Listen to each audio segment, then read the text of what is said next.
자, 세 번째 소식은 북한이 또다시 포사격 훈련을 강행한 데 대해서 말씀드리도록 하겠습니다.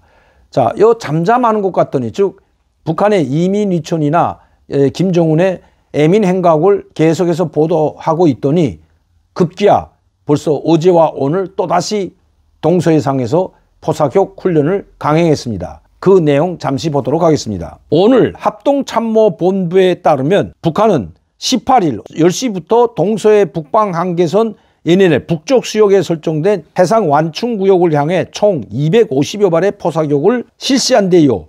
오늘 오후 12시 30분부터 100여 발의 포탄을 서해 완충구역에 쏟아부었다고 밝혔습니다. 해상 완충구역은 남북한이 2018년 9.19 군사합의에서 우발적 충돌이나 긴장고조 상황 등을 방지하기 위해 해안 포문을 폐쇄하고 해상 기동훈련과 해안포 등 중화기 사격 행위를 금지한 것이 바로 이 완충지역입니다. 그러나 북한은 어제 오후죠, 황해도 장산곶 일대, 여러분 장산곶 일대는 개머리 포부대가 있는 절벽에 만들어 나온 그 포부대를 말합니다. 장산곶 일대에서 서해 완충구역으로 100여 발, 강원도 장전 일대에서 동해 완충구역으로 150여 발의 포격을 가했고, 오늘은 황해남도 연안군 일대에서 포사격을 실시했습니다. 이 장산곶에서 이 포부대에서 연평도를 공격했던 것이 바로 장산곶 포부대입니다. 그리고 항상 북한이 우리를 위협할 때는 장산곶에 배치된 이 포부대에서 포에 닫아놨던 문을 열어놓고 우리를 항상 위협하던 것이 바로 장산곶 이 포부대입니다. 근데 여기서 이제 발사를 했다는 거죠. 이런 장소에서 이 포사격 훈련하는 것은 9.19 합의 위반에 해당하는 사격 행위라고 합니다. 군사적 위반 행위죠. 북한은 14일엔 방사포, 다연장 로켓을 비롯해서 오전에 170여 발, 오후에 약 390여 발에 해당하는 대규모 포사격을 감행했고 총 560발을 쐈다고 합니다. 14일에도 이렇게 쏴댔죠. 이런 가운데 우리 군은 이날도 북한을 향해 수차례 경고통신을 발신했다고 합참이 전했습니다. 합참은 동서해 완충구역 내 포병 사격은 명백한 9.19 군사합의 위반이라며 이런 북한이 계속된 도발은 한반도는 물론 국제사회의 평화와 안정을 해치는 행위로서 엄중 경고하며 즉각 중단할 것을 강력히 촉구한다고 밝혔습니다.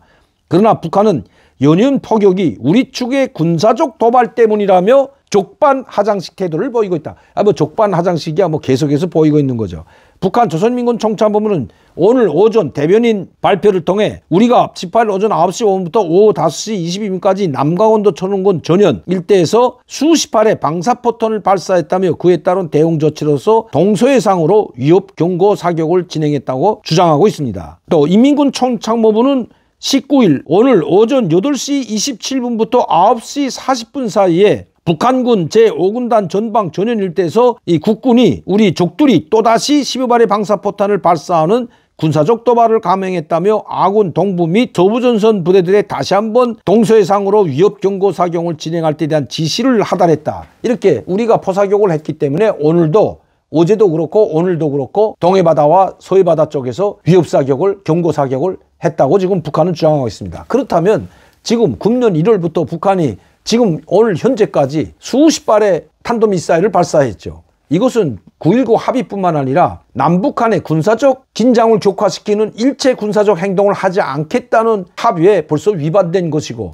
이 탄도미사일뿐만 아니라 중단거리 미사일뿐만 아니라 이미 일본을 관통하는 대륙간 탄도미사일 쏜 이것은 바로 9.19 합의를 난폭하게 깬 것입니다. 그런데도 불구하고 이제는 우리 전방에까지 우리 용해에까지 떨어질 수 있는 정말 일촉즉발의 사태가 벌어질 수 있는 그런 행위까지도, 군사적 도발까지도 서슴없이 감행하고 있다는 것입니다. 한반도의 긴장이 상당히 격화되는 모습이죠.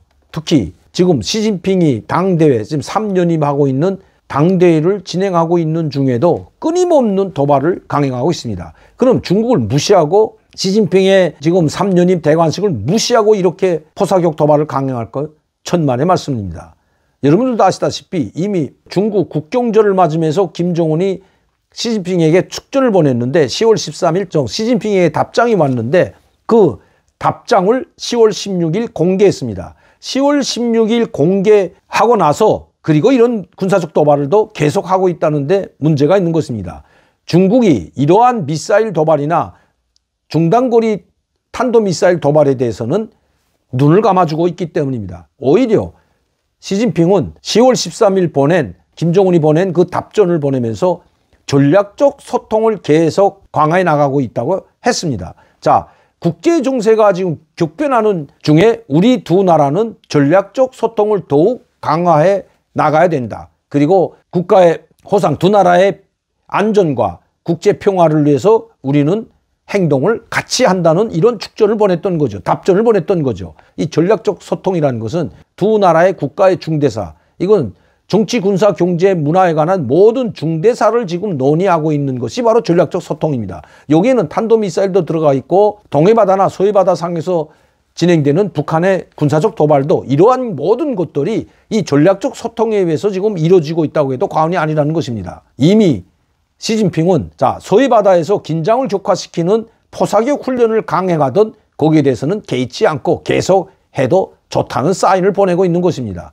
단지 유엔 안보리에 회부되면 거부권을 행사할 수 없는 핵실험만은 당 대회가 끝나는 시점에 해주기를 바라고 있다는 것입니다. 저는 김정은이 당 대회가 끝나기 바로 전에 전술 핵실험을, 전술 핵무기 즉 소형 핵탄두 실험을 할 것으로 지금 보고 있습니다. 북한 소식에 의하면 이번 한 번이 아니라 계속해서 1차, 2차, 3차 북한이 진행했던 6차까지 핵실험은 전략 핵무기 실험입니다. 그렇다면 이번에 실행되는 것은 전략 핵무기 실험이 아니라 이미 전략 핵무기는 수소탄까지 완성됐다고 북한이 발표했기 때문에 이제 남은 것은 소형 핵탄두, 즉 미사일에 탑재할 수 있는 전술 핵무기를 실험하는 것이 지금 북한이 남은 과제라는 것입니다. 한 번으로 끝나지 않는다는데 문제가 있습니다.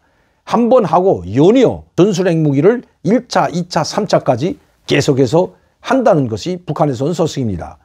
그리고 나서 그 전술 핵무기 재원을 모두 공개하고 이제 전술 핵무기도 완성됐다는 거, 탄도미사일이든 미사일에 또 국첨성 미사일이든 순항 미사일이든 전술 핵무기 탑재를 공식화할 것이라는 것이 김정은의 전략이라는 것입니다. 당 대회가 22일 날 끝납니다. 이제 3일 남았죠. 이 3일 이내에 북한은 또 강력한 군사적 도발을 강행할 것으로 보입니다. 특히 10월 28일부터 대규모 훈련이 또 되어 있습니다. 한국과 미국의 공군 전력, 즉 전투 전폭기가 약 250대가 출격한다고 합니다. 북한이 150대의 모든 뚫을 수 있는 전투기를 다 동원시켜서 150대를 발진시켰죠. 이제 최신의 전투기 F-35A, B를 비롯한 F-16K와 같은 최신의 전투기들이 모두 출격한다고 합니다. 그것도 250대가 말입니다.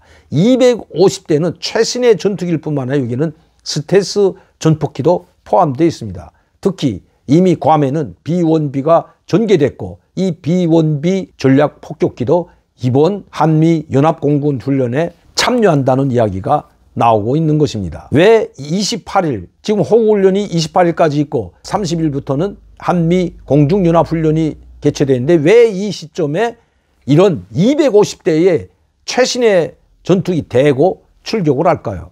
왜 훈련을 진행할까요? 바로 이 시점에 북한이 핵실험을 한다는 그런 징후를 포착했기 때문이라고 보여집니다. 10월 22일부터 28일 사이에 김정은은 바로 이때를 놓치지 않고 모든 책임을 한미 연합훈련에 돌리고 핵실험을 강행할 것으로 보여집니다. 시진핑의 3년임 대관수도 이제 끝났기 때문에 10월 20일까지 기다리지 않고 그 전에 핵실험을 할 것으로 예측하고 있기 때문입니다. 한반도의 긴장 격화, 북한의 핵실험을 기점으로 최고조에 달할 것으로 보여집니다. 만단의 준비를 갖춰야 될 것으로 보여집니다. 오늘도 강민도TV 자유조선을 시청해 주신 여러분들께 진심으로 감사를 드립니다.